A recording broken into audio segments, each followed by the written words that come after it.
हम फिर उपस्थित है साथियों। संध्या के 7 बज चुके हैं और रोज की तरह हम आज फिर आपके सामने उपस्थित हैं एक नए आ, विषय के साथ। और एक नया चीज है हमारे कार्यक्रम में, आज से हम उसको प्रारंभ कर रहे हैं।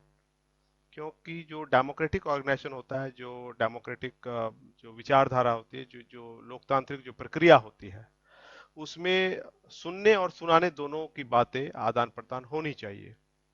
इसलिए हम एक नया जो है इस लाइव परिचर्चा के दरमियान एक नया हम कार्यक्रम आपके सामने प्रस्तुत कर रहे हैं। जो कार्यक्रम हम प्रस्तुत कर रहे हैं वो सामने हम आपका वीडियो में हम अभी दिखाएंगे क्या है।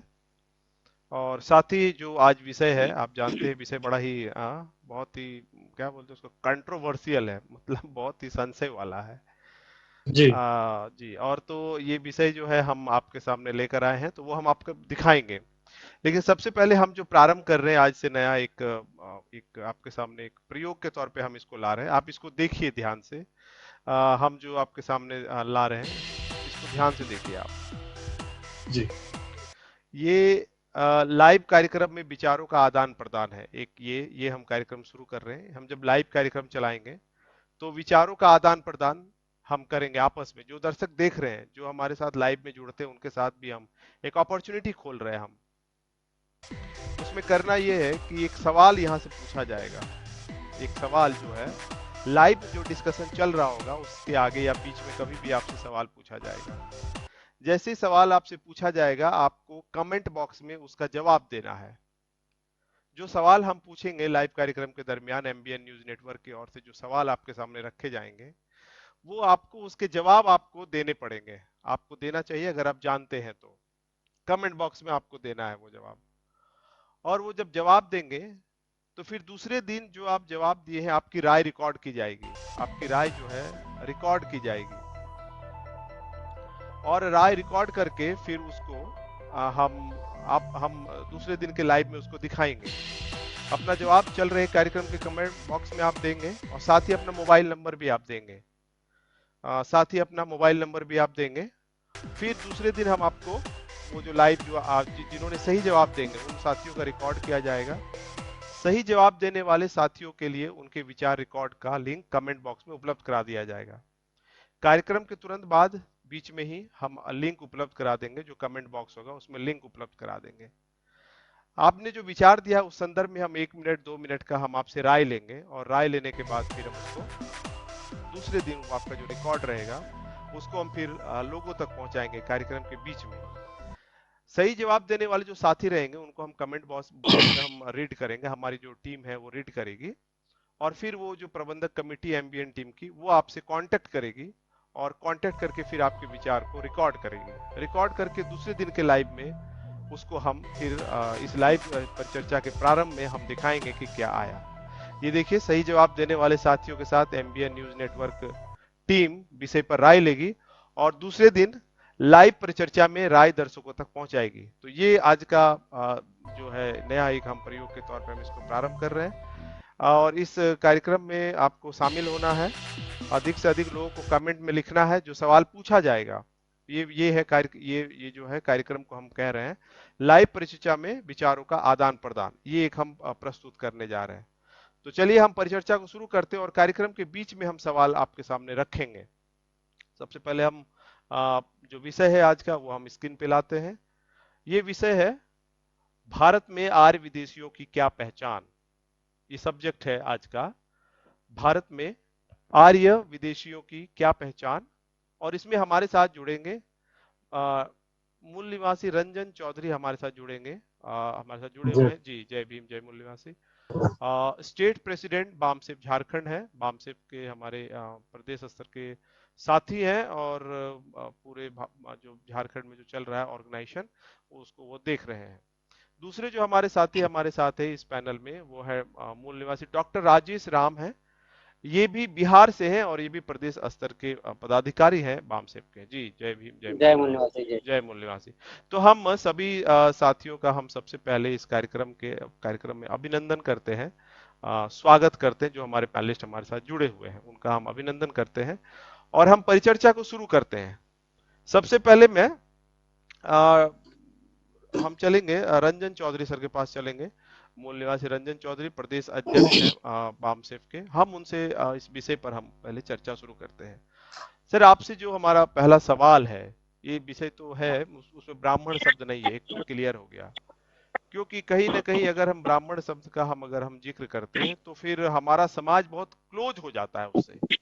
मतलब उसकी शादी में, उसके हर चीज में वो बहुत क्लोज फील करता है, मतलब नजदीकी का उसका रिश्ता होता है। कुंदन हाँ जी, भैया। आप जुड़ गए हैं। आप अपनी वीडियो को आप अस्थिर जगह पे रख लीजिए और आराम से आप बैठ जाइए। तो हम रंजन सर से शुरू करते हैं वार्तालाप कि सर, हमने जो विषय लगाया है, आपने विषय को देखा कि भारत में आर्य विदेशियों की क्या पहचान। तो फूले साहब ने कहा, सेठ जी भट्ट जी आर्य विदेशी, इसी भारत में उन्होंने कहा। उन्होंने उसमें ब्राह्मण शब्द नहीं जोड़ा। लेकिन एक कॉमन मैन को अगर समझाया जाए तो उसको क्या पहचान उसको बताना चाहिए, अगर आम आदमी को समझाएं। क्योंकि जब तक से हम किसी को विदेशी घोषित नहीं करते, साबित नहीं करते, तो फिर हम उसके खिलाफ जो जनता है उसको अपने साथ मूवमेंट में शामिल नहीं कर सकते। एक बड़ा हमारे सामने एक चुनौती है। क्योंकि जैसे हम ब्राह्मण शब्द का इस्तेमाल करते हैं तो उसमें कहीं ना कहीं हमारे लोगों का लगाव रहता है कि भाई उसने मेरा कुंडली दिखाया है, हमारे बच्चों का शादी कराया है, हमारा नामकरण कराया है, बहुत सारी बातें ब्राह्मण शब्द से जुड़ी हुई है, हमारे लोगों का लगाव जुड़ा हुआ है। लेकिन जैसे हम आर्य विदेशी बोलते हैं तो उसमें एक अलगाव पैदा होता है कि कोई विदेशी भी है और हमारा नहीं है।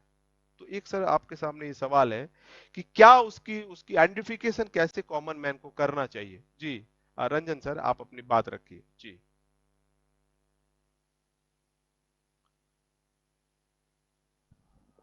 रंजन सर। हाँ, रंजन सर, मुझे सुन रहे हैं? जी, आपका वीडियो रुक गया है, शायद कॉल आ गया होगा। हाँ हाँ। जी जी ठीक है जी। सर। हाँ जी, बोलिए। जी जी। जी, बीच में लास्ट में एक शब्द सेंटेंस आपका छूट गया था सर, हाँ, तो मैं ये कि हाँ। मैं आपका वीडियो रुका हुआ है। शायद आप स्काइप में नहीं है, अभी आप स्काइप अभी में आ ठीक जाइए। है। नहीं, अभी रुका हुआ है अभी आपका ठीक वीडियो। है। रुक गया है वीडियो। आप कोशिश करिए कि आपका वीडियो ठीक हो जाए, या रिकनेक्ट हो सकते हैं तो रिकनेक्ट हो जाइए। मैं तब तक डॉक्टर राजेश से राय ले लेता हूँ। जी हाँ, डॉक्टर राजेश सर, हम आपके पास आते हैं। मैंने जो सवाल किया वो आपने सुना, डॉक्टर राजेश सर? हाँ हाँ, हाँ सर। तो इसे आप इसको कैसे देखते हैं? जी जी। जहाँ तक आर्य विदेशी की पहचान को अगर लेना चाहते हैं हम्म तो हमारे पास दो आधार हो सकता है, एक वैचारिक रूप से हम्म और दूसरा उसका जो आक्रमण के बाद में जो उन्होंने इसका आचार व्यवहार जो हुआ, हम्म उसके आधार पर हम इसको पहचान कर सकते हैं हम्म कि आर्य विदेशी कौन है। हम्म तो विगत हम देखते हैं कि जब भारत में आर्य विदेशी का आक्रमण हुआ, आगमन हुआ, हम्म तो आगमन के बाद में उनके पास में जो उनका आचार व्यवहार रहा, हम्म वहाँ यहाँ के लोगों के साथ में व्यवहार मिल नहीं पाया। हम्म न मिलने की एक आइडेंटिफाई बनी। हम्म उनका जो विचार है यहाँ के लोगों को हम्म, साथ में विचार मिलना खाने का कारण क्या है, जी। जबकि मानव मानव हित में दोनों मानव हाँ हैं। एक पहचान व्यवहार से आई, हाँ, और व्यवहार से आए तो पता नहीं है कि अगर यहाँ के होते तो व्यवहार मिलता। सही बात है। तो व्यवहार नहीं मिलना, हम्म उनका एक पहचान मिला कि ये जो व्यवहार नहीं मिल रहा है हम्म। तो कहीं ना कहीं भारत के बाहर का है। अच्छा, एक चीज और भी दूसरी पूछना बात, चाहेंगे सर, जो आप जो बता रहे हैं कि व्यवहार नहीं मिलना, तो कौन सा व्यवहार लग रहा है कि ये नहीं मिल रहा है, वो हमारा आदमी नहीं है? जी। हाँ, सामाजिक रूप से कुछ व्यवहार है उनके हम्म पास में जो नहीं मिलता। हाँ। हम्म जी आक्रमक जी। जिसको कहते हैं, हाँ। आक्रमक शब्द हम्म का ज्यादा प्रयोग होता है। तो उनका एक पहचान है कि उस तरह का व्यवहार नहीं मिलता। हम्म। दूसरी बात रही वीडियो आया कि सर जो मेरा। यहाँ के साथ में हाँ, आपका व्यवहारिक ठीक हो मानव गया है। व्यवहार जी। जो होना, हम्म मानव जो व्यवहार होना चाहिए, हम्म वो मानव के साथ में व्यवहार नहीं हो पाता है। हम्म ये भी उनकी लक्षण रही। तो ये माध्यम से हम कह सकते हैं कि वो अगर भारत के होते तो भारतीयों के साथ में उनका जी। साथ में बैठते, हम्म लेकिन ऐसा नहीं रहा। हम्म बाकी अगर हम इतिहास की बात करेंगे तो दूसरी बात, हम्म क्योंकि इतिहास में बहुत बातें हैं जो स्पष्ट तो नहीं आई है, ये कहीं न कहीं सच के घेरे में डाला है, संशय के घेरे में डाला है कि जब विदेशी आक्रमण हुआ और विदेशी आक्रमण भारत के इतिहास में जो हमने अध्ययन किया, वो अध्ययन में आया कि 1520 ईस्वी में ईसा पूर्व में भारत में लोग आए। वो लोग आए, वो ये नहीं कर सकते कि आज लोग आए, लेकिन जो आए वो भारत के अन्य देश से आए। तो आने के उपरांत उनके साथ में यहाँ के लोगों के साथ में जो व्यवहार होना चाहिए, उनका स्वागत तो किया गया। स्वागत के बाद में उनको रहन सहन हुई, लेकिन उनकी जो अपने देश की नीति थी, वो नीति पुनः यहाँ उन लोगों के साथ में लाए, तो व्यवहार भिन्न होने लगा। तो इसे लगता है, साबित होता है कि अगर उनकी नीति भारत के लोगों के साथ में ठीक नहीं रहा, तो साबित होता है कि ये कहीं ना कहीं भारत के लोग नहीं। जी, धन्यवाद। जी जी जी, बहुत बहुत आभार आपका, बहुत बहुत स्पष्ट शब्दों में आपने कहा। रंजन सर से हमारा संपर्क बन गया है और हम अभी उनसे वार्तालाप करते हैं। जी रंजन सर, आप क्या कहना चाहेंगे इस मुद्दे पर, इस संदर्भ में? माइक को अनम्यूट कर लेंगे और अपनी बात रखिए। जी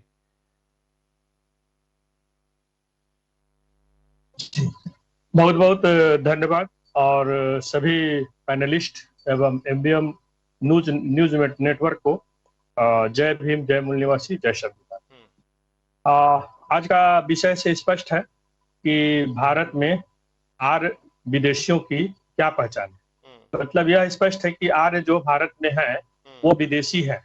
इसके बहुत सारे प्रमाण मिले हैं। उस पर यह प्रश्न दर्शाता है कि उस पर नहीं जाना है, क्योंकि अभी हाल फिलहाल में भी राखी गढ़ी का डीएनए टेस्ट हुआ है नरकंकाल का, जो 4,500 साल पुराना था। उसमें R1A1 जीन नहीं मिला था। इससे प्रूफ होता है कि उसमें आर्यों का जीन नहीं था। यानी उससे यह भी प्रूफ होता है कि ये उसके बाद आए हैं यहाँ हमारे देश में। तो जब यह क्लियर है कि ये विदेशी है, तो इसकी पहचान हम लोग कैसे करें, यह एक प्रश्न है। तो उसके बहुत सारे व्यवहार जो हमें आज भी देखने को मिलता है, और हम पुराना अपने महापुरुषों का लिखे हुए किताब जैसे फुले साहब का गुलामगिरी पढ़े, उससे बाबा साहब के बहुत सारे लिखित दस्तावेज ग्रंथों में यह स्पष्ट है कि आर्यों का व्यवहार हम लोगों के साथ कैसा रहा। तो देखा गया है कि बाबा साहब ने हम मूल निवासियों के लिए पीने के पानी के लिए भी संघर्ष करना पड़ा जी। तो उस समय शासन में अंग्रेज थे, तो उनके सामने यह प्रूफ करने के लिए कि हम इनसे भिन्न हैं और ये लोग हम पर अत्याचार करते हैं, और हम इस लायक भी नहीं है कि जिस कुएं तालाब में कुत्ते बिल्ली जानवर तक पानी पी सकता, लेकिन हम नहीं पी सकते। उसके लिए उन्होंने आंदोलन चलाया और अपने बात को उस समय के जो सरकार थे उनके सामने में रखा।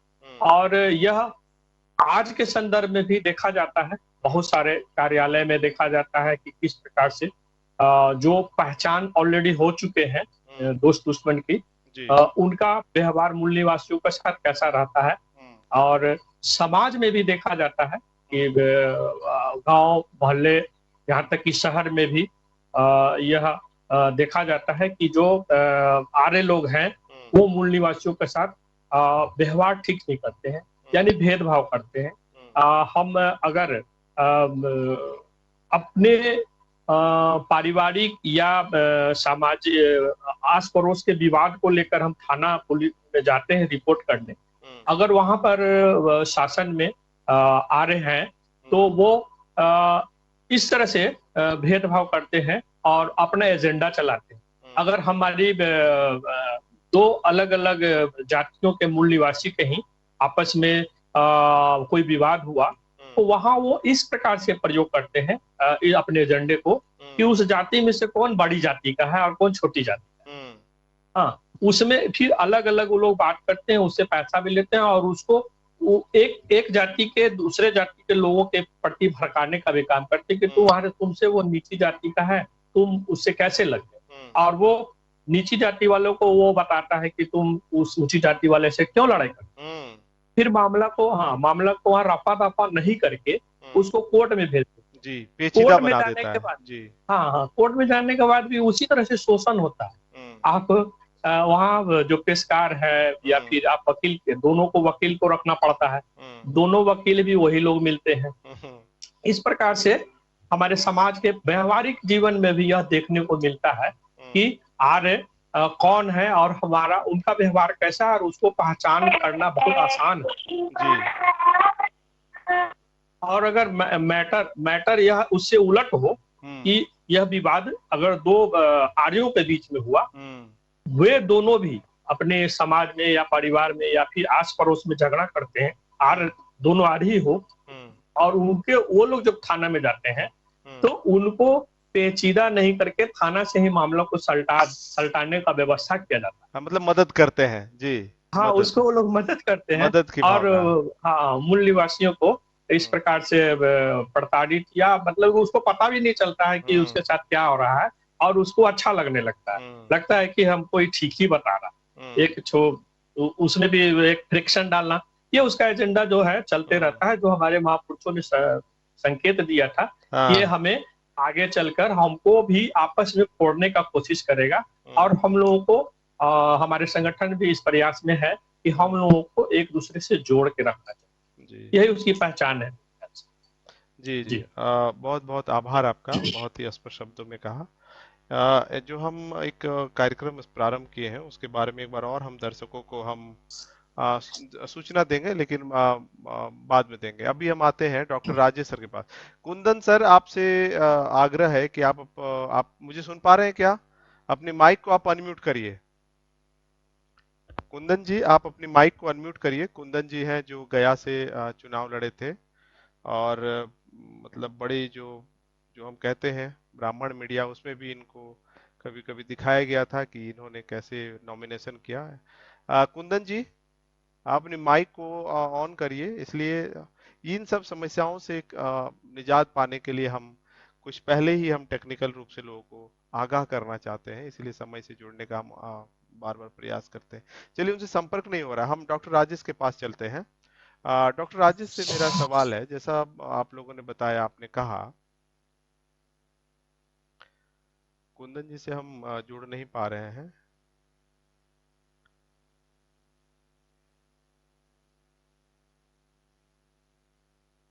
डॉक्टर राजेश सर से हम पास हम चलते हैं। डॉक्टर राजेश सर, आप मुझे सुन पा रहे हैं क्या? जी जी जी जी हाँ। जी, अगला सवाल हमारा एक तो ये है सर, मैंने जो नोट किया, एक तो हमारे जो अभी जो चर्चा से निकल के आया कि एक तो उनका व्यवहार जो है वो हमसे नहीं मिलता है, चाहे हर हर प्लेटफॉर्म में देखें। रंजन सर ने स्पष्ट किया, चाहे थाना का मामला हुआ, जब भी हम मुसीबत में पड़े तो लोग जो है उस हमको मुसीबत में वो डाल देते हैं और जानबूझकर फंसा देते हैं। वो चाहते हैं कि मूल निवासी जो है फंसे रहे, उलझे रहे, कोर्ट कचहरी होता रहे। लेकिन मेरा जो सवाल है कि जो शरीर में बनावट है, हम भी हैं आदमी, वो भी आदमी, जैसे आपने कहा कि मानव मानव की निर्मित एक जैसी होती है।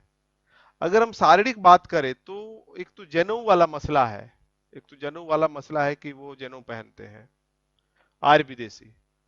लेकिन उस बीच में एक ऐसा आंदोलन भी चला जिसमें जो है हमारे मूल निवासियों ने भी, एक गायत्री परिवार का एक ऑर्गेनाइजेशन चला दुश्मन वर्ग की ओर से, तो उन्होंने जनेऊ बांटना शुरू किया, लेकिन बहुत कम मात्रा में हमारे लिए। क्या एक तो जनेऊ वाला मसला है, दूसरा हम एक चीज पूछना चाह रहे हैं आपसे कि संविधान के जो प्रदत्त अधिकार हैं हमारे, जो सत्ता में वर्ग है, वो हमको नहीं देना चाह रहे, ये भी एक मसला है क्या? मतलब ये दो बातें आप मुझे बताइए। एक तो शरीर का जो हमारा, जो हम मानव है तो मानव को अलग से पहनने की क्या जरूरत है, लेकिन वो क्यों पहनते हैं, तो ये बात है। और दूसरा, संविधान के मसले में हम कैसे उनको चिन्हित कर सकते हैं? जी डॉक्टर राजेश सर। जहाँ तक शारीरिक मामला है, शरीर की बनावट भी कुछ भिन्न है। और भिन्न में आप देखेंगे कि मानव रचना के हिसाब से अगर कुछ शोध भी आया था कि जो उनकी बनावट है वो भारत के लोगों के बनावट से भिन्न है। तो कुछ उनकी पहचान है, नाक की ऊंचाई होना वगैरह वगैरह है। और बात रही कि जो उनकी एक भाषा भी है, शारीरिक साथ में भाषा भी उनकी अलग है। जो भाषा यहाँ के लोग जानते नहीं, उनकी भाषा संस्कृत है। तो भी कि भी एक भिन्न मामला है। तो ये दोनों पहचान की एक भाषा उनकी संस्कृत है जो भारतीय से मेल खाता नहीं है, तो कहने का विदेशी का प्रमाण है। दूसरी शारीरिक जो बनावट है वो भी बनावट रही कि उनकी भिन्न है, और कुछ वैज्ञानिक ने शोध भी कर चुका था कि जो शरीर में होनी चाहिए कि क्षेत्र के हिसाब से उनके पास में जीन जो होता है शरीर में वैज्ञानिक दृष्टिकोण से, तो जीन का भी मामला आया था जो शोध हुआ था कि यूरोप के और एशियन लोगों के बीच में अंतर क्या है। तो एक भी मामला आया था कि यूरोपियन जो थे उनकी दूसरी जीन है और जो एशियन थे वो दूसरी जीन है। तो जीन के मामले में उनकी शरीर में चेंज है, इसलिए भी प्रमाण मिला है कि कहने के आर्य विदेशी हैं, भारत के नहीं। अब बात रही कि आपने सवाल किया कि भारतीय संविधान के मामले में जो अधिकार नहीं दे पा, तो विगत जब विदेशी नीति जिसको हम शोषण की नीति कहते हैं, तो शोषण की नीति कहीं ना कहीं हावी रहता है। तो जब से उनकी सत्ता मिली, सत्ता में आए, तो उनकी शोषण की नीति खत्म नहीं हुई, वो शोषण करना ही चाहते हैं। तो एक तो संविधान मिला, शोषण खत्म करके संविधान मिला कि यहाँ के लोगों को अधिकार मिले, और अधिकार जब भी मिला लोगों के यहाँ, तो शासन हमारे शोषण करने वाले के हाथों में चला। तो कहीं ना कहीं संविधान के माध्यम से शोषण किए और शोषण करना भी चाहते हैं और लोगों को अधिकार वंचित करना चाहते हैं, इसमें दो मत नहीं। क्योंकि संविधान ही बनी तो हम कहेंगे कि मानव हित में बनी थी, और मानव हित में ही नहीं कहेंगे, भारतीय जिसको हम कहते हैं कि भारत के मूल निवासी है उनके हित में ही बना था। तो उनके हित में संविधान बना, और संविधान चलाने के लिए मिल गया विदेशी का, जिसको हम विदेशी पहचान दे रहे हैं। तो उनके हाथ में जाने से उनकी नीति नहीं बदली, और नीति न बदलने के कारण रहा कि संविधान के जो प्रावधान थे वो प्रावधान में वो रंगा अड़ा लगाए, और यहाँ के लोगों को अधिकार से वंचित हर कदम करना चाहे, और आज भी करते आ रहे हैं। यानी कि संविधान किसी भी हालत में आज विदेशी स्वीकार नहीं करना चाहता। ऐसा क्यों है? ये द्वितीय सामाजिक पहचान में मिली है कि अगर हम देखेंगे मध्यकालीन में, तो जो विदेशी की एक सामाजिक संस्कृति रही थी, सती प्रथा का,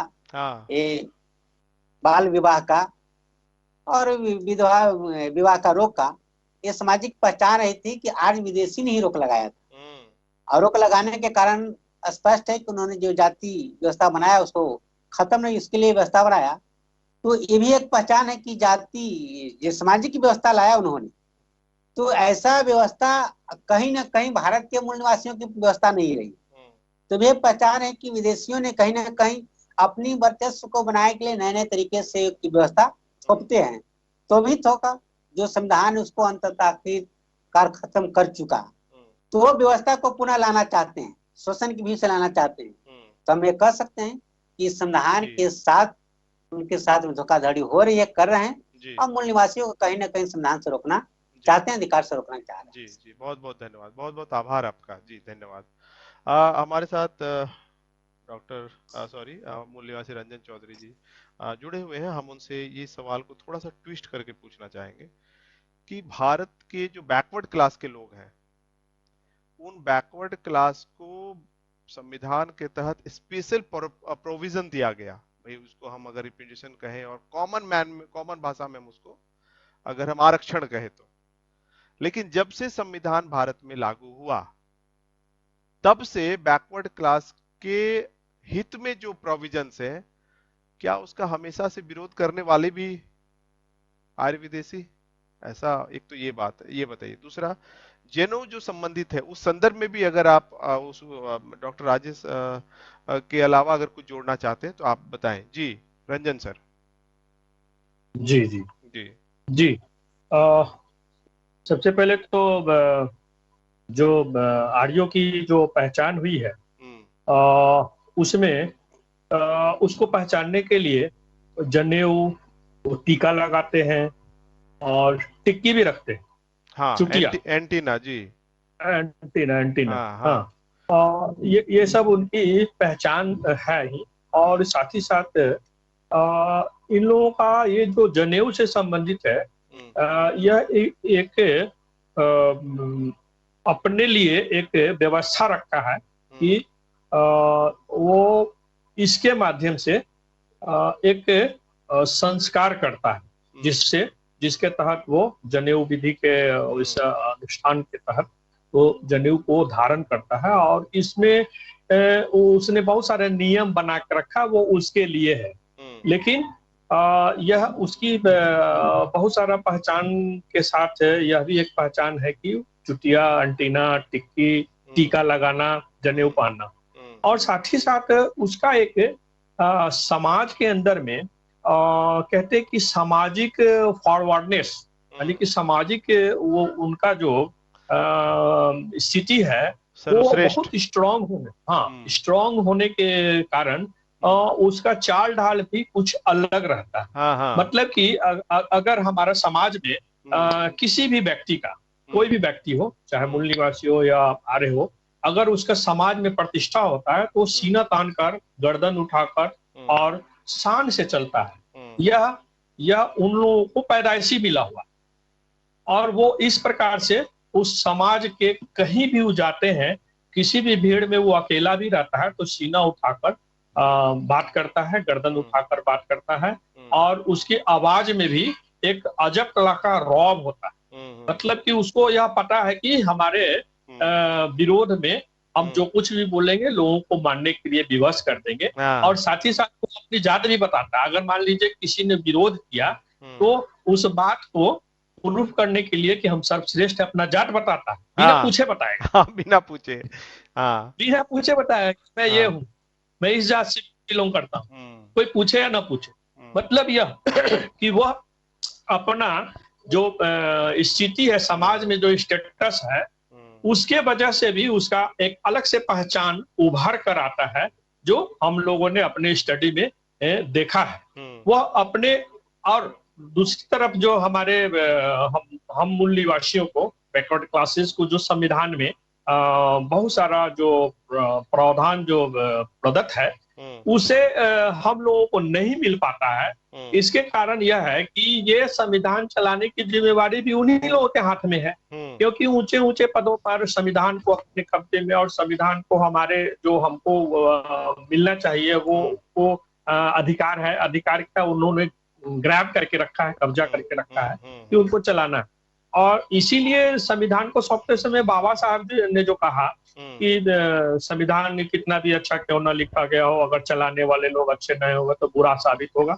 और अगर संविधान कितना भी बुरा क्यों ना लिखा गया हो, उसको चलाने वाले लोग अच्छे होंगे तो अच्छा साबित होगा। तो फिर भी संविधान जो बना, भारत का संविधान, वो विश्व का सर्वश्रेष्ठ संविधान माना जाता है, क्योंकि इसमें सभी वर्गों के लोगों को समान अधिकार देने का बात किया गया। जो पीछे रह गए, हम बैकवर्ड क्लास जो पीछे रह गए, उसको भी सामाजिक परिवेश में समानता का अधिकार मिले, उसके लिए उसमें बहुत सारा प्रावधान रखा गया है। लेकिन सवाल यह है कि ये हमें क्यों नहीं मिलता है और कौन लोग विरोध करते हमको मिलने से। तो जब से संविधान बना और संविधान के अनुसार जब देश चलने लगा, तो सबसे पहले हम मूल निवासी बैकवर्ड्स लोग पढ़ने लगे, क्योंकि उससे पहले पढ़ने का भी अधिकार नहीं।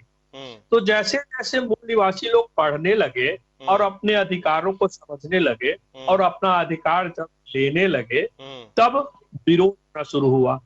जैसा कि मैंने पहले बताया था कि विरोध करने वाले तो आर्य लोग होते ही हैं, उसमें से कुछ लोग जो यहाँ के मूल निवासी हैं वे लोग भी शामिल हैं।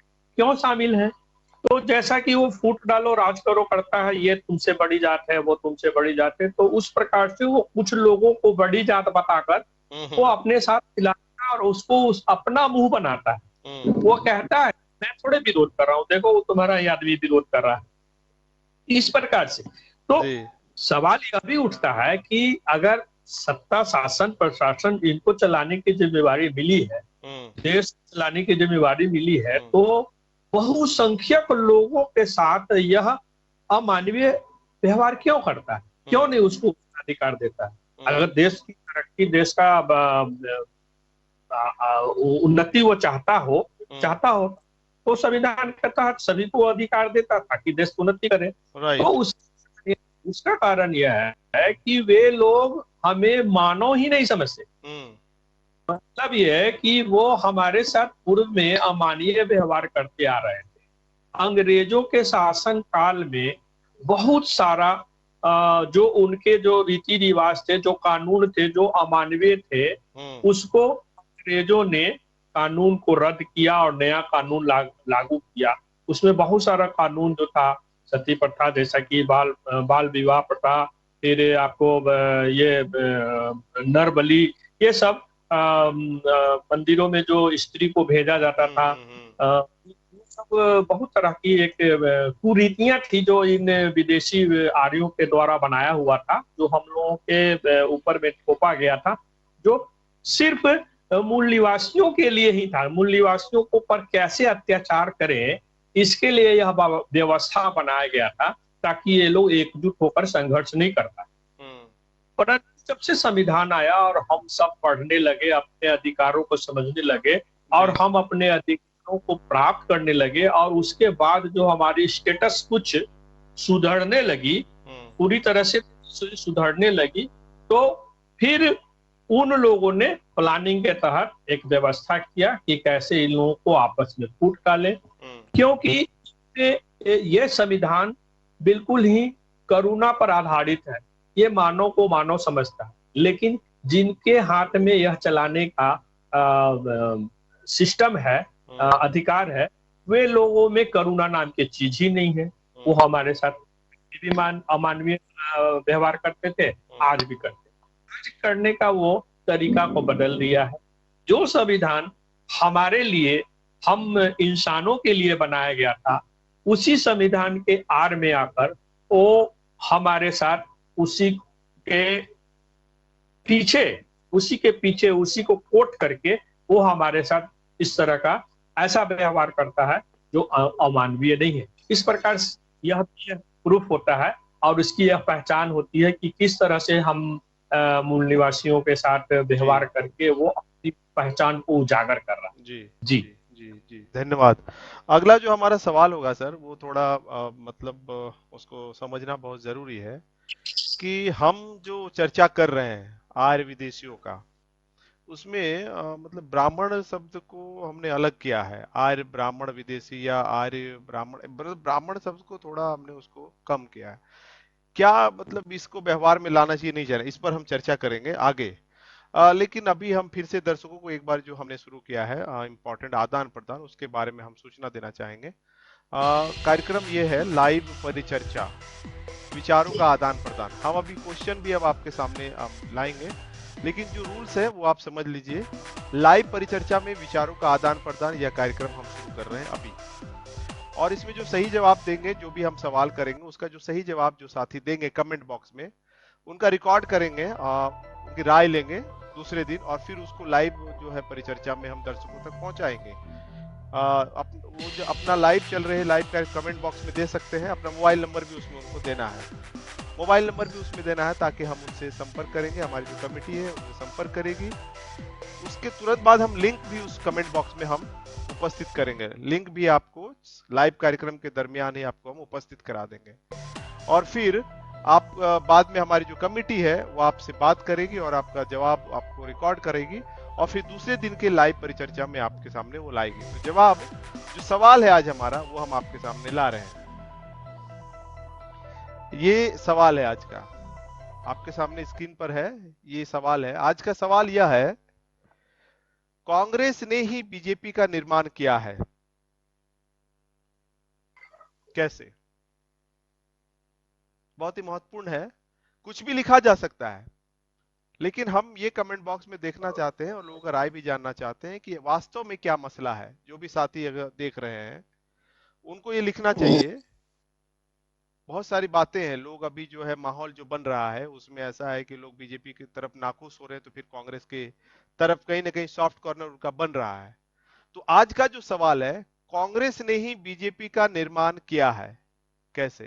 कांग्रेस ने ही बीजेपी का निर्माण किया है, कैसे? ये आपको कमेंट बॉक्स में लिखना है।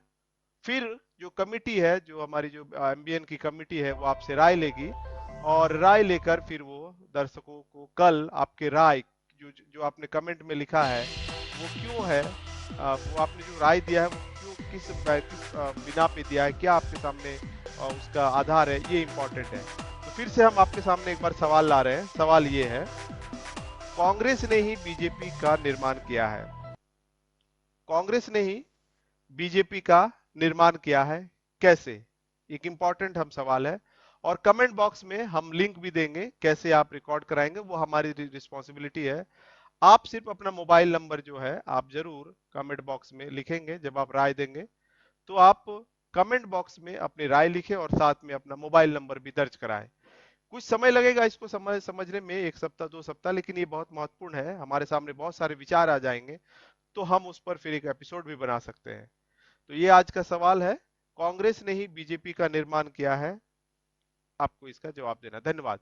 तो फिर हम अपने कार्यक्रम में लौटते हैं और हम वापस लौटते हैं डॉक्टर राजेश राम जी के पास, और हम उनसे जानना चाहेंगे कि आज का जो अगला जो सवाल है हमारा, कि हमने अभी जो चर्चा में लाया है सर, कि जो मामला है कि हमने ब्राह्मण, जैसे अगर हम फूले साहब का मूवमेंट देखें तो फूले साहब के मूवमेंट में भी उन्होंने शूद्र अतिशूद्र हमें कहा और आर्य विदेशी कहा। आर्य विदेशी, सेठ जी भट्ट जी आर्य विदेशी, जबकि उस समय भी ब्राह्मण था, ब्राह्मण से वो पहचाने जाते थे। इसको समझना बहुत जरूरी है। डॉक्टर राजेश सर, इस संदर्भ में आपकी क्या राय होगी, हम जानना चाहेंगे कि क्या हमें सिर्फ आर्य विदेशी के नाम से उनको चिन्हित करना चाहिए, क्योंकि कहीं ना कहीं ब्राह्मण शब्द हमारे लोगों के मतलब क्लोज लगता है। तो क्या हमको सिर्फ आर्य विदेशी करना चाहिए या फिर आर्य ब्राह्मण विदेशी कहना चाहिए? जी डॉक्टर राजेश सर। सर इस पर मुझे कहना है कि इस ब्राह्मण का कर्मण नहीं हुआ था, बल्कि आर्य का कर्मण हुआ। तो उसमें आर्य आया है, न कि ब्राह्मण आया है। तो अगर आर्य को हम इसको लेते हैं तो ज्यादा सुटेबल होगा। और आर्य विदेशी जो शब्द आया, कि आर्य है कौन? वो विदेशी तो है, लेकिन आर्य में अगर देखते हैं तो भारतीय इतिहास के अनुसार जब जब इतिहास ने कुछ उस पर लिखा है कि आर्य में है कौन कौन, और आर्य के बाद में जब जातीयकरण हो गई, जाति का निर्माण हो गया, तो आर्य में ही ये तीनों जो जातियां हैं जहां से आर्य लोग आए थे, उसके यहाँ जो समाजीकरण है, उस समाजीकरण में ही 3 जातियां थी, जिसको हम ब्राह्मण क्षत्रिय कहते हैं, वैश्य कहते हैं। और भारतीय इतिहास का नहीं है, बल्कि आर्य समाज है, वहां ही इस जाति का है, ब्राह्मण क्षत्रिय और वैश्य। तो ये 3 जातियां जो है वो आर्य के एक समूह है, लेकिन है कहाँ? वो भारत में नहीं है, बल्कि जहां से ये उद्गम हुआ है वहां है। तो भारत में तो आया तो आर्य के नाम से। तो अगर हम आर्य के नाम से ज्यादा इसको विश्लेषण करेंगे तो जो आर्य समूह के जो 3 जातियां हैं, वो एक आइडेंटिफाई मेरे लिए हो जाएगा कि विदेशी है। और नहीं तो ऐसे में केवल एक जाति को नाम लेते हैं तो ये होता है कि जो अन्य जातियां बची वो विदेशी के संभावना से कम नजर आते हैं। तो पहला तो है कि आर्य विदेशी कहना उत्तम होगा, और इतिहास के पन्ना में भी आर्य विदेशी आया है। अब बात रही कि ब्राह्मण जो आया सब, वो 1 से 900 ईस्वी के लगभग जब उन्होंने अपनी रीति रिवाज को थोपना चाहा तो शब्द का प्रयोग किया। वो पहले हिंदू नहीं कहता था, पहले ब्राह्मण धर्म कहता था। तो आज लोग ब्राह्मण धर्म कहते थे। ये आज का शब्द है कि आज लोग आए और उन्होंने धर्म का नामकरण किया ब्राह्मण धर्म, आज धर्म नहीं कहा। तो ब्राह्मण धर्म के कहने से लोग ये भारत में जो प्रचलित शब्द हुआ वो ब्राह्मण का ज्यादा प्रचलित हुआ। लेकिन ब्राह्मण धर्म जो ही आया तो ब्राह्मण धर्म में भी 3 वर्ग है जो आज हम जिसको कहते हैं। और ब्राह्मण धर्म विशेष मध्यकालीन में आते आते कई इतिहासकार ने, भारत के कई लोगों ने इस पर लिखा। राजा राम मोहन भी हैं जिन्होंने इस पर, दयानंद सरस्वती ने भी कहा, यहाँ तक मोहनदास करमचंद गांधी ने भी आज के बारे में लिखा, कहा अपने अपने काल में उन्होंने कहा कि ये जो लोग हैं वो विदेशी हैं। तो आज विदेशी हम कहेंगे ज्यादा सुटेबल होगा, क्योंकि अगर केवल हम ब्राह्मण को कहेंगे तो जो हमारे 2 जातियां छठी, 3 जातियां छठी, या हो सकता है कि और जातियां हो उसमें, 3 ही जातियां नहीं कर सकते हैं, तो वो जातियां को भी मुझे विदेशी बनाना जरूरी है। अगर हम विदेशी नहीं बना पाएंगे तो केवल ब्राह्मण को आज विदेशी मानकर ये पहचान नहीं दे सकते। तो आर्य विदेशी कहना उत्तम होगा। जो जो हमारे महापुरुष लड़ाई लड़े, जैसे आपने कहा कि सेठ जी भट्ट, हालांकि उन्होंने ब्राह्मण शब्द का प्रयोग नहीं किया, तो सेठ जी भट्ट जी का उपयोग जब किया गया तो ब्राह्मण नहीं, सेठ जी भट्ट जी में दोनों शब्द आया कि एक शासक वर्ग है जो एक शासक वर्ग को रक्षा करने वाला है, और अच्छा करने वाले के एक जुगाड़ी है जिसको हम कहते हैं सेठ जी। तो तीनों शब्द का प्रयोग किया गया जो हमारे फुले साहब ने कहा कि आज सेठ जी भट्ट जी बना। तो ये शब्द कहीं ना कहीं आर्य विदेशी से इसको कहने में उत्तम होगा, क्योंकि अगर उन्होंने ब्राह्मण शब्द का उपयोग नहीं किया है, केवल विदेशी को नीति को अपनाने की जो जो आवश्यकता होती थी वो क्षत्रिय के मामला में आया, क्षत्रिय का नाम आया, और क्षत्रिय को जो धन चाहिए वो सेठ जी के नाम से आया और भट्ट जी के नाम से आया। जो भट्ट जी आज के डेट में कुछ एरिया में कहते हैं भट्ट जी के नाम से ब्राह्मण लोग जाने जाते हैं, जो शब्द कहीं कहीं जुड़ा हुआ है। तो ये तीनों शब्द जुड़ा हुआ है कहीं ना कहीं आर्य विदेशी से। तो जहां तक हम इसको मानते हैं कि अगर आर्य विदेशी शब्द को उपयोग करेंगे तो ज्यादा उत्तम होगा, एक पहचान भी बनेगी जो अन्य जातियां इसके साथ में है। जी, धन्यवाद, धन्यवाद सर आपका। रंजन सर, हम आपके साथ साथ जो सवाल खड़ा कर रहे हैं वो ये है कि उन्होंने हमको फंसाया, मतलब हम उनको आर्य ब्राह्मण बोलते रह गए, लेकिन उन्होंने हमको धार्मिक शब्द से फंसा लिया। हाँ, जब से मताधिकार का प्रयोग होना शुरू हुआ, जैसे डॉक्टर राजेश सर ने कहा कि उन्होंने आर्य समाज बनाया, उनके महापुरुषों ने लिखा कि भाई हम जो है हम में जो है मतलब है बाहर के, लेकिन 1918 से जैसे ही यहाँ पे मताधिकार का प्रयोग ब्रिटिश में लागू होता है तो फिर इधर 1925 में इंडिया में जो भी हुआ मामला, तो उन्होंने फिर हमको फंसाना शुरू किया, मतलब हिंदू कहना शुरू कर दिया, उसमें धार्मिक पोलराइजेशन भी हुआ और हम लोग फंस गए। तो हम अब सॉल्यूशन की ओर चलते हैं कि हमको इस फोल्ड से कैसे निकलना चाहिए। जी रंजन सर।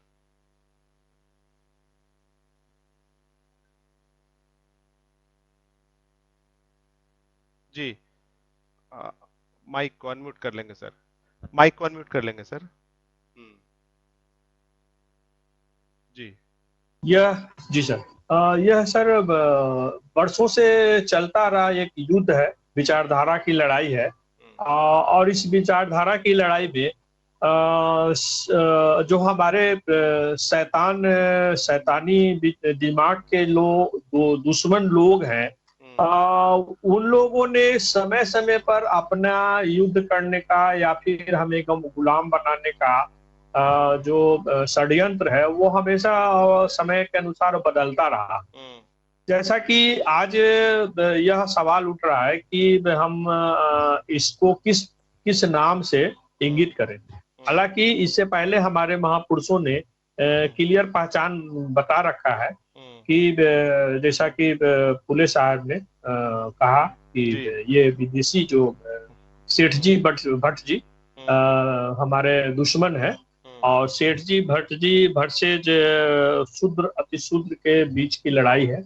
इसके पहले बहुत पहले जो सूर और असुरों की लड़ाई जो थी, देवता और राक्षसों की लड़ाई थी, ये सब थी।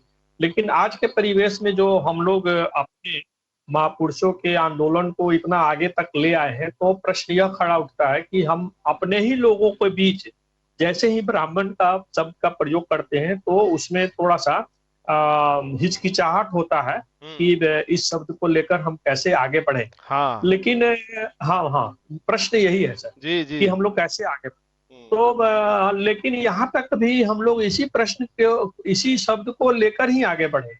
अब थोड़ा बहुत जो खींचातानी है वो है यह जो अभी जो प्रश्न खड़ा उठ रहा है उसको लेकर। तो हमें लगता है कि जितने लोगों ने समझा हमारे बातों को और वो उसको स्वीकार किया, और जो लोग समझ कर भी स्वीकार इसलिए नहीं करना पा रहे हैं कि हम कैसे छोड़ें, यानी कि वो ठीक उसी प्रकार की स्थिति बनी हुई है जैसे एक कहानी है कि बंदर चना लेने के लिए लोटा के अंदर में हाथ घुसाया और उसका हाथ फंस गया। वो हाथ को निकालना चाहता है लेकिन निकाल नहीं पा रहा क्योंकि उसको मोह है कि मेरा चना छूट जाए। हाँ, चना छोड़ देगा तो निकल जाएगा।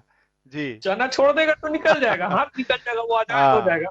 लेकिन वो उसको थोड़ा सा मोह भी बचा हुआ है। तो इस वजह से जो है वो लोग ऐसा तो नहीं है कि वो लोग आजाद नहीं होना चाह रहे, क्योंकि जो लोग हमारे मूल निवासी, हमारे जो बैकवर्ड क्लास के लोग हैं, जो देख रहे हैं कि हमारे बहुसंख्यक लोगों में से बहुत सारे लोगों में जो ये ज्ञान प्राप्त हुआ, ये आज विदेशी ब्राह्मणों को के बारे में बताकर अवेयर करके लोगों को जो एकजुट किया, और वो अपने मानसिक गुलामी से आजाद हुए, तो बाकी बच गए लोगों की स्थिति वही चना और ये की स्थिति है। मैं कंटिन्यू रखता हूँ सर, मेरा लाइन हाँ, कट गया है। हाँ ठीक है, ठीक है। हाँ तो जी सर, तो ये स्थिति जो बनी हुई है। जी जी हाँ बोलिए। जी, तो हमें लगता है कि हमें जो जिस तरह से आंदोलन को चलाते हुए अब तक लाए हैं, उसमें परिवर्तन ना करें। हाँ, थोड़ा सा इस पर अपने बुद्धिजीवी वर्ग से विचार विमर्श करके इसको लिया जा सकता है कि इसको कैसे आगे बढ़ाया जाए, ताकि हम लोग जो बच गए लोग हैं, जो अपने साथ जुड़ना चाहते हैं लेकिन उनको भी छोड़ना नहीं चाहते हैं, तो ये हो नहीं सकता है। क्योंकि हमारे महापुरुषों ने कहा है कि अगर हम थोड़ा सा भी उसका अंश को रखते हैं, यानी कि एक बहुत बड़े पतीले में दूध रखा हुआ है और उसमें अगर सुई की नोक के बराबर भी नींबू में चुभोकर अगर उस दूध में डालते हैं तो सारा का सारा दूध फट जाता है। यानी कि हमारा जो संगठन का जो भी उद्देश्य है, उससे हम लोग अलग हो जाएंगे और हमको वो ये कर, हालांकि ये तो क्लियर है कि हमारे संगठन में उन विचारधारा के लोगों को, विदेशी विचारधारा के लोगों का कोई औचित्य नहीं है, कोई स्थिति एंट्री नहीं है, एंट्री नहीं है। और हम बात कर रहे हैं कि हम अपने मूल निवासियों को जो हम लोग जोड़ना चाहते हैं, उन लोगों में से इस संबंध में जो स्थिति उत्पन्न होती है कि कैसे हम इसको आगे लेकर चले और कैसे इस बात के में चले, तो हमें लगता है कि हम लोग थोड़ा सा बदलाव कर सकते हैं, लेकिन इसमें यह देखना होगा, क्योंकि स्थिति यह है कि बहुत सारे मूल निवासी लोग भी अपने आप को आर्य कहते हैं। जैसे हमारे हमारे एक रिलेटिव है, हमारे एक रिलेटिव है, उनसे उनका बहुत अच्छा बिजनेस चलता है। तो बातचीत में हम बताएं कि आप क्या है बताइए, जो वर्ण व्यवस्था बना हुआ है, जो उसमें ब्राह्मण, क्षत्रिय, वैश्य और शूद्र में आप क्या है, तो बोलता हम वैश्य है। अच्छा। तो हम बहुत समझाने की कोशिश कर रहे हैं कि आप वैश्य कैसे हुए भाई, हैं? तो वो तो अपने आप को शूद्र का लाना तो कोई नहीं चाहेगा ना। कोई नहीं चाहेगा, तो वो कोई चाहता नहीं है कि हमको कोई शूद्र कहे या हम शूद्र कहलाएं।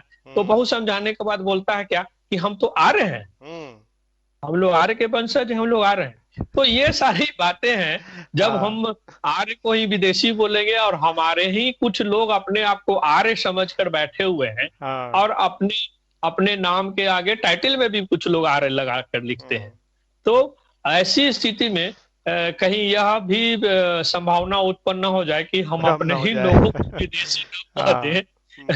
इस बात को भी हमें देखना होगा और इस बात को आगे की चर्चा में रखना है कि नहीं रखना है, इस बात पर बहुत अपने समाज के जो भी लोगों के बीच के समझ कर इस बात को रखना होगा, तब निर्णय लेना सही होगा। जी बहुत बहुत धन्यवाद। चलिए दर्शकों से एक बार और अपील है कि जो हमारा जो नया सेशन स्टार्ट हुआ है, हम अंतिम समय में है, अंतिम पड़ाव है हमारा, और हम अभी मैसेज लेंगे अपने जो दोनों पैनलिस्ट हमारे साथ जुड़े हुए हैं। बहुत ही हेल्दी डिस्कशन, मतलब कोई कंट्रोवर्शियल कोई हमारे बीच नहीं है कोई बात, जो हकीकत है सो हकीकत है। तो ये हम स्टार्ट कर रहे हैं, एक क्वेश्चन है उसका आपको जवाब देना है कमेंट बॉक्स में। बहुत इंपॉर्टेंट सवाल है, आपका जो विचार होगा, जो सही जवाब होगा, अगर लगे कि नहीं एमबीएन को आपसे आपके विचार लेने चाहिए, आपके थॉट सही हैं, लोगों तक पहुंचना चाहिए, तो उसको रिकॉर्ड करेंगे। लिंक उपलब्ध करा दिया गया है कमेंट बॉक्स में। उस लिंक से अगर आपको जुड़ने में कोई परेशानी होगा तो हम फिर आपका मोबाइल नंबर रहेगा तो हम आपसे बात करेंगे, और बात करके फिर आपका जो विचार है वो रिकॉर्ड करेंगे, और दूसरे दिन फिर हम दूसरे दिन जो लाइव चलेगा कार्यक्रम, उसके स्टार्टिंग में, प्रारंभ में हम लोगों को आपके विचार हम लोगों को वीडियो के माध्यम से सुनाएंगे। सवाल जो है वो ये है, सवाल बहुत इंपॉर्टेंट है कि कांग्रेस ने ही बीजेपी का निर्माण किया है। बहुत इंपॉर्टेंट सवाल है, मतलब लोगों के लिए एक बड़ा सवाल है कि कैसे ये हम बताएं लोगों को कि जो है कांग्रेस ने ही बीजेपी का निर्माण किया है, ताकि लोगों को भ्रम नहीं रहे। क्योंकि आप देखेंगे जब कांग्रेस ने बुरा हाल किया था और जब मोदी जी प्रचार के लिए निकले थे, तो उस समय बिल्कुल साइलेंट मोड में कांग्रेस चली गई थी। ये तो अलग मसला है, लेकिन हम निर्माण काल की बात कर रहे हैं। दोनों की नीति एक एक अलग बात है, लेकिन हम लोगों को ये बताएं कि एक ही माँ के दोनों बच्चे हैं, मतलब एक ही जड़ है दोनों का, ये इंपॉर्टेंट बात है। आपको कमेंट बॉक्स में इसके जवाब लिखने हैं, कमेंट जो बॉक्स है उसमें आपको जवाब लिखने हैं। उस जवाब के संदर्भ में हम आपसे राय लेंगे। वीडियो आपका जो रिकॉर्ड है, हम जो आपका वीडियो होगा वो हम रिकॉर्ड करेंगे, और इस कार्यक्रम को हम विचारों का आदान प्रदान नाम दे रहे हैं। आप जरूर इस कार्यक्रम में शरीक होइए, आपसे रिक्वेस्ट है, आगाह है। हम चाहते हैं कि ये डबल साइडेड ये कार्यक्रम हो। हम सिर्फ सुनाई नहीं, हमारे जो पैनलिस्ट है आपको बताते रहते हैं, ऐसा नहीं, हम आपका भी सुनना चाहते हैं। तो थोड़ा चर्चा से, परिचर्चा से जब आपका दिमाग शांत हो जाए, आप कार्यक्रम के बाद में भी आप कमेंट कर सकते हैं। अभी आप कार्यक्रम को अगर सुन रहे हैं तो बाद में भी आप इसको कमेंट कर सकते हैं, बहुत इंपॉर्टेंट है। साथ में अपना मोबाइल नंबर जरूर दीजिए, ताकि हम आपसे बात करके आपको कोई परेशानी नहीं हो। आपको रिकॉर्ड, जो हमारी जो कमेटी, हमारी जो टीम है, वो आपसे संपर्क करेगी और आपको रिकॉर्ड करेगी। आप जो बोलना चाह रहे हैं, इस सवाल के जवाब में जो आप बोलना चाह रहे हैं, वो हम रिकॉर्ड करेंगे और फिर हम दूसरे दिन हम सुनाएंगे लोगों को कि ये जो हमने सवाल रखा था उसका जवाब क्या, लोग क्या सोचते हैं। वास्तव में बीजेपी और कांग्रेस एक ही है, ये सही है। लोग क्या सोचते हैं, कॉमन मैन क्या सोचते हैं, बहुजन समाज क्या सोचता है, ताकि हम समाज को फिर से दलदल में फंसने से हम बचा सके। ये इंपॉर्टेंट हम आपके सामने जो है एक सेशन स्टार्ट कर रहे हैं। तो आपसे रिक्वेस्ट है, ये जो मामला है, ये जो बातें हैं, आप जरूर इस पर हमें राय दीजिए। ये बहुत इंपॉर्टेंट है। आप राय देंगे तो हम लगातार इस तरह के जो महत्वपूर्ण सवाल है, जो ज्वलन सवाल है, ये हम आपके सामने लेकर आएंगे। हर रोज हम एक नया सवाल आपके सामने रखेंगे और आपको उस संदर्भ में जवाब देना होगा। जी, आपका बहुत बहुत धन्यवाद। आप लोग जरूर जवाब दीजिए। अभी हम चलते हैं अपने जो सेशन हमारा है उस पर हम चलते हैं। अंतिम समय में हम हमारे दोनों पैनलिस्ट हमारे साथ जुड़े हुए हैं, हम उनसे हम परिचर्चा को शुरू करते हैं। जी, डॉक्टर राजेश सर, आपसे अब हम बात शुरू करते हैं। अब हम अंतिम पड़ाव में हैं। अल्टीमेटली ऐसे कुछ मतलब बात तो कही रंजन सर ने कि हमें अभी थोड़ा और मंथन करने की जरूरत है, क्योंकि तुरंत अगर हम कहेंगे कि आर्य विदेशी है और इससे दूरी बनाओ, तो कहीं ना कहीं फिर वो ब्राह्मण का जो एक मतलब एक आवरण टाइप का, उसको कहीं ऐसा ना लगे कि आवरण टाइप का हम उसको अलग करना चाहते हैं, लेकिन फिर कहीं ना कहीं आवरण हो। तो ये एक बात है। अंतिम में आप जो मैसेज देना चाहते हैं, जो विषय है उस संदर्भ में दर्शकों को, वो मैं चाहता हूं कि आप मैसेज दें। जी, डॉक्टर राजेश सर। जी, मैं दर्शकों को यही कहना चाहता हूं कि अगर अपने अधिकार को लेना चाहते हैं, जी, तो अधिकार को जो रोकना चाहता है, उनसे कहीं न कहीं आपको लड़ना होगा, झगड़ना होगा, और लड़ाई झगड़ा वैचारिक लड़ाई करनी पड़ेगी, तभी आप हासिल कर पाएंगे। और दूसरी बात है कि आपको रोकने वाला कोई न कोई वो आर्य विदेशी है, तो आज ना सही कल सही कहीं न कहीं विदेशी पहचान आप कर देकर रहेंगे, तभी आपको अधिकार मिलने वाला है। अब तीसरी बात रही कि जो आपको अधिकार से वंचित किया जा रहा है, जो लोग कर रहे हैं, वो जो आज विदेशी हो या फिर उनकी नीति पर चलने वाले कुछ और लोग, उनसे भी कहीं न कहीं दूरी बनाना होगा। और जो हमारे संविधान में जो अधिकार दिए गए हैं, और अधिकार लेने के जो तरीके मेरे पास है, वो तरीका अपनाना पड़ेगा, तभी हम मानव के रूप में जीवित रह पाएंगे, मानव के साथ व्यवहार कर पाएंगे। और हम अधिकार अपना ही नहीं, अधिकार आर्य विदेशी को ही मिलेगा, लेकिन एक मानव के रूप में जो मिलना चाहिए वो मिलना चाहिए। जी। तो मैं लोगों से अपील करता हूं कि आप अपनी पहचान को पहचान करें, और इस देश में जो हमारे बाधा बने हुए हैं, उसकी एक पहचान करके उनके भी अपनी विचार को थोपने का प्रयास करेंगे, तो आपका अधिकार मिलने वाला है और मिल पाएगा। जी जी जी, बहुत बहुत धन्यवाद आपका। जी, बहुत बहुत आभार राजेश सर। अभी हम चलते हैं रंजन सर के पास। जी, रंजन सर, लास्ट में विषय से संदर्भ में आप हमारे दर्शकों को क्या संदेश देना चाहेंगे? जी जी जी, मैं दर्शकों को यह कहना चाहूंगा कि अपने दुश्मन की पहचान बहुत ही जरूरी है। क्योंकि जैसा कि ये पूरी परिचर्चा में यह बात उजागर हुई कि हम मूल निवासियों के साथ जो भेदभाव होता है उसका क्या कारण है, इसको जानने के लिए हम अपनी पहचान पहले बनाना होगा, जो एक मूल निवासी पहचान है। मूल निवासी पहचान के तहत अपनी पहचान को बनाकर और अपने दुश्मनों को की पहचान को पूरी तरह से समझकर कि हमारा दुश्मन कौन है और क्यों हमारे साथ इस तरह का भेदभाव करता है, इसको अपने दिमाग में पूरी तरह से बैठाकर ही अपना काम कोई भी करना चाहिए। जो उसका जो भी ड्यूटी है उसको अपने ड्यूटी को करते समय इस बात को समझना होगा कि हमें संविधान में प्रदत्त सभी अधिकारों को प्राप्त करने के लिए सबसे पहले तो हमें संविधान की जानकारी होनी चाहिए। हमने जो अपने अधिकारों को प्राप्त करना है तो हमारे अधिकार क्या क्या है उसके बारे में जानकारी होनी चाहिए। जो बाबा साहब कह रहे थे कि शिक्षित बनो, तो शिक्षित होने का मतलब यही हुआ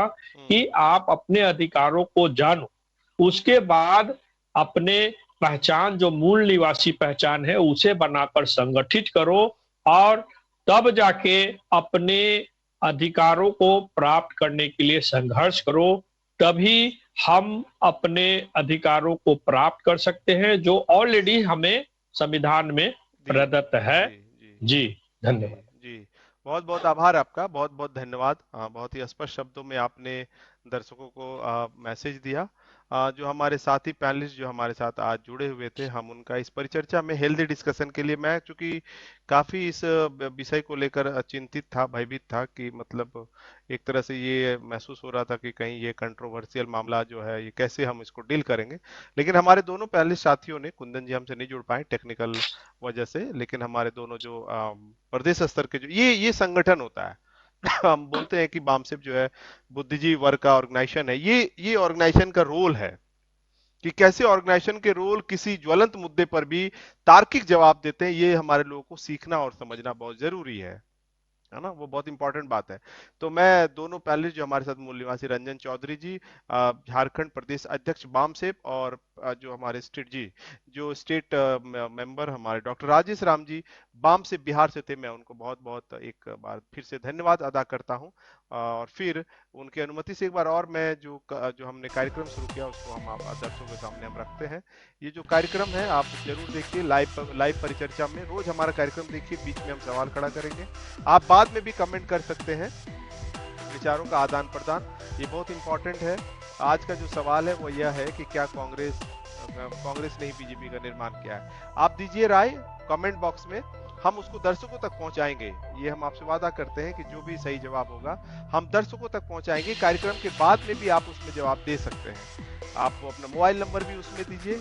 लाइव जो कार्यक्रम चल रहे हैं, जो कमेंट बॉक्स है उसमें आप लाइव इसी कार्यक्रम के बॉक्स में आपको वो कमेंट देने होंगे, आप उसमें दीजिए, फेसबुक में दीजिए, यूट्यूब में, जहां भी आप दे सकते हैं। आपको लिंक उपलब्ध करा दिया गया है, आज का लिंक उसमें उपलब्ध करा दिया गया है। अगर आप नहीं जुड़ पाएंगे फिर भी हम आपसे बात कर लेंगे। मोबाइल नंबर जरूर दीजिए, आपसे रिकॉर्ड करेंगे। हमारी जो कमेटी है, जो प्रबंधक कमेटी है, वो आपसे बात करेगी और कार्यक्रम शुरू होने के पहले कल दर्शकों को वो दिखाएगी। फिर हम कल उपस्थित होंगे ठीक इसी समय। तब तक के लिए हम आपसे विदा लेते हैं। हमारे साथ रोज जुड़िए। तब तक के लिए जय संविधान, जय भारत। Thank you. जय, धन्यवाद।